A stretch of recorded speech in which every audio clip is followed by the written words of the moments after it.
Right. Clause 10.2, nonconformity and corrective action. The very last subclause of the whole standard, and the one most teams fill in like a parking ticket. Something went wrong. Pay the fine, move on. Here's the thing. That is not what it says, not even close. Let me set the scene. Small SaaS company, 20-odd people. They do something dull and profitable with invoices, and Dave, who is nominally head of engineering but is actually head of everything, discovers that a lever still had access to production for 6 weeks. So what does the standard actually require? 2 halves. Everyone does the first half. Almost nobody does the second first half. When a nonconformity occurs, you shall react to it. As applicable, take action to control it and correct it, and deal with the consequences. So Dave kills the access, pulls the logs, works out whether anything actually happened, and tells whoever needs telling. Good. Necessary. But that is not corrective action. That is first aid. Now, the second half, you shall evaluate the need for action to eliminate the causes of the nonconformity in order that it does not recur or occur elsewhere.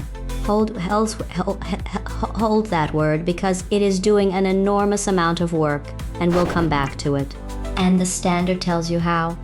Review the nonconformity, determine the causes of it, determine whether similar nonconformities exist or could potentially occur.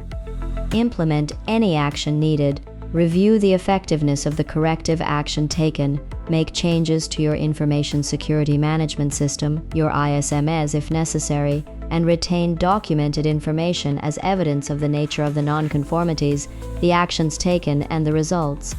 One more line, and it's the line that saves your sanity. Corrective actions shall be appropriate to the effects of the nonconformities encountered. That cuts both ways. Don't build a cathedral over a typo. Don't put a plaster on a hemorrhage. Now, the contrarian bit, somebody in that meeting is going to say it. You know they are. We'll add it to the risk register. Cute. That is not a corrective action. That is a promise to be aware of the problem forever. A risk register is where issues go to be remembered fondly. It is a shrine. You light a candle, you nod at it once a quarter, and the lever still has production access. And this is my honest one. I have written corrective actions that were basically a note to myself saying, be better, reader. I was not better, I was busier. Because look at what usually gets written in that field. Reminded the team of the offboarding process. That's not a control. That's a wish with a timestamp. Or my favorite, root cause. The person was busy, corrective action. Told the person to be less busy. Effectiveness review. The person is still busy, adorable. So what does killing a root cause actually look like? Go back to Dave. Why did the lever keep access? Dave forgot. Why did Dave forget? There's no offboarding checklist. Why is there no checklist? Because offboarding lives entirely in Dave's head. Why does it live in Dave's head? Because HR tells Dave in a Slack message whenever they happen to remember. The root cause is not Dave. It is never Dave. The root cause is a process that only works when one man is having a good week.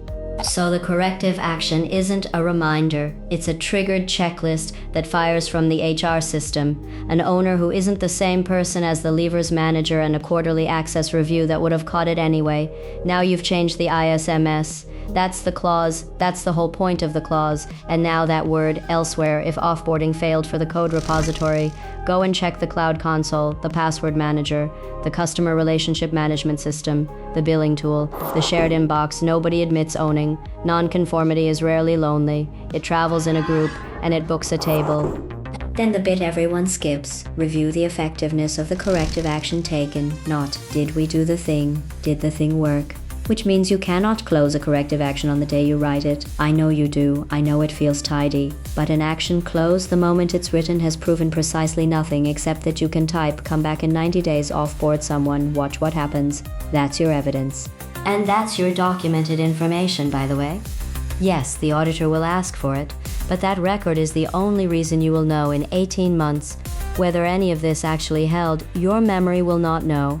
Your memory will be busy. Quick placement, because this is the end of the road.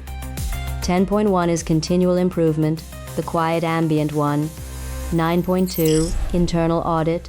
9.3, management review. Those are the machines that find your nonconformities. 10.2 is what you do with what they find. That's it. That's the last subclause of the standard. Which is a strange place to end up, isn't it? You start this journey thinking ISO 27001 is about firewalls and encryption and looking impressive on a security questionnaire, and you finish at a clause that basically says when you get it wrong, be honest about why, fix the actual cause, and check that the fix worked. That's not a certification requirement. That's just how to run anything without losing your mind. So here's your dare. Go and open your corrective action log right now. Find the oldest item marked closed. Ask one question. Has the thing actually stopped happening? If you can't answer that, you didn't correct anything, you filed something, go and reopen it.